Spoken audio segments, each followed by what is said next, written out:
ભગુભાઈ બોલો આપણે અહીંયા કણે પેલા સરપંચથી શરૂઆત કરો ને પછી હું બોલું. બસ બસ અહીં રાખો એટલે આજે નોલી ગામે થોબણભાઈ બાવળીને ત્યાં જે જીએબીનું ચેકિંગ દરમિયાન જે પોલીસ દ્વારા જે એમના ઘરમાં તાળું માર્યું હતું, કોઈ હાજર નહોતું, તાળું તોડી કેમેરા તોડી અને ખોટી રીતે ઘૂસણખોરી કરી અને અહીંયાથી મીટર લઈ જવામાં આવ્યું છે.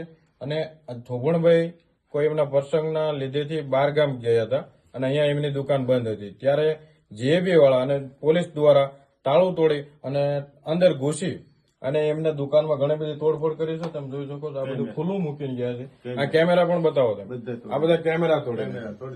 ખરેખર જીએબી વાળાનું સેકિંગ હતું જેને કેમેરા સાથે કઈ લેવા દેવા હોતા નથી. એમને અહીંયા જો આ સોડા બધી એમની પીધી છે, કોઈ હાજર નતું. બહાર પણ બધાને પાસે ઘણું બધું નુકસાન કર્યું છે, માવા ભરી ગયા છે. અને પ્લસ કે જે એમના ઘરમાં આ બતાવો, ઘર ખુલ્લું છે, એમના ઘરમાં 10 લાખ રૂપિયા જેવી રકમની થેલી ભરેલી પડી હતી. અત્યારે અમે જોવાયા તો નતું અને તેમના ઘરાણાની પણ થેલી હતી, એ પણ અમે જોવાયા તો નતું. અમે અત્યારે ખબર પડી અહીં બારગામથી આવી અને જાણ થયું કે જીએબી વાળાએ આવી રીતે અમારા ઘરે તોડફોડ કરી છે. અમે બધા લોકો, ગામ લોકો થઈ, ભગુભાઈ બધા જઈ પોલીસ સ્ટેશને અમે પીએસઆઈને જાણ કરેલી. પણ પીએસઆઈ અત્યારે અમારી ખાલી જાણવા જોગ અરજી લીધી છે. અમને એમ કીધું કે તમે અત્યારે જાઓ, વિડીયોગ્રાફીથી તમે ઘર ચેક કરજો, અમે સવારમાં આવીને તપાસ કરશું. અમે અત્યારે વિડીયોગ્રાફીથી આખું ઘરની તપાસ કરી તો કેમેરા નતા, થોબણભાઈના 10 લાખ રૂપિયા નતા અને ત્યારબાદ એમના ઘરાણાની જે થેલી પડે છે એ અત્યારે મળતી નથી. 10 લાખ પણ મિત્ર મંડળના. એટલે આપણું કહેવાનું એક જ છે કે સવારમાં પોલીસ આવી અને અહીંયાથી યોગ્ય તપાસ કરે અને જે થોભણભાઈના 10 લાખ રૂપિયા ગયા છે અને જે ઘરાણું ગયું છે એ પોલીસ તપાસ કરી. અને અમારો આક્ષેપ પોલીસ પર જ છે, પોલીસ જ ઘૂસી અને આ લઈ ગયા છે. એટલે અમે એવું જ કહીએ છીએ કે તમે ચેકિંગ કરવા આવ્યા તો ચેકિંગ કરો, અમે ના નથી. જો એનો ગુનેગાર હોય તો અમને દંડ આપો. પણ અમને ક્યાંક એવું લાગે છે ચેકિંગને ચોરી પકડવા નહીં પણ ચોરી કરવા આવ્યા હોય એવું લાગે છે. તોડફોડ કરી અને થોબણભાઈના ઘરમાંથી ઘણું બધું ચોરી કરી ગયા છે. અમારો અને ગામ લોકોનો બધા આગેવાનોનો આક્ષેપ સીધો અત્યારે પોલીસ ઉપર અમે કરીએ છીએ.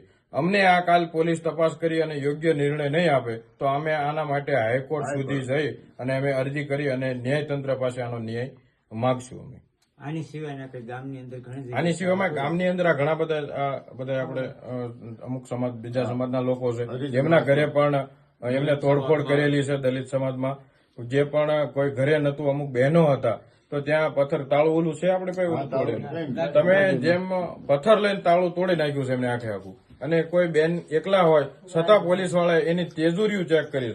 આ તાળું આ થોભણ બહેનું છે, આ બિલકુલ તોડેલું દેખાય જ છે આપણને, જોઈ લો તમે. એટલે ટૂંકમાં આ બધું જેમ કાવતરા પૂર્વક આવ્યા હોય, ઈરાદા પૂર્વક આવ્યા એવું અમને દેખાય છે. તો અમને જલ્દી આનો કોઈ ન્યાય મળે એ આપણે ન્યાયતંત્ર પાસે ન્યાય માગવાની છે. જોવી હવે પોલીસ આપણને કેટલો કેવો શું સહયોગ અને સપોર્ટ કરે છે. અથવા આપણને પોલીસ પાસે કોઈ ન્યાય નહીં મળે તો આપણે ન્યાયતંત્ર પાસે જઈ અને ન્યાય માંગશું. આપણે આ તોડું આ જોઈ શકો છો, આ દલિત વાસમાંથી એ તાળું તોડેલું છે. તમે જુઓ, પથ્થર મારી મારીને. વીજ બિલ હોય એને ચોરી માટે એ કદાચ આવ્યો હોય દંડ આપવા તો એ આપી શકે છે, પણ આવી રીતે કોઈનું નુકસાન નથી કર્યું. બરાબર.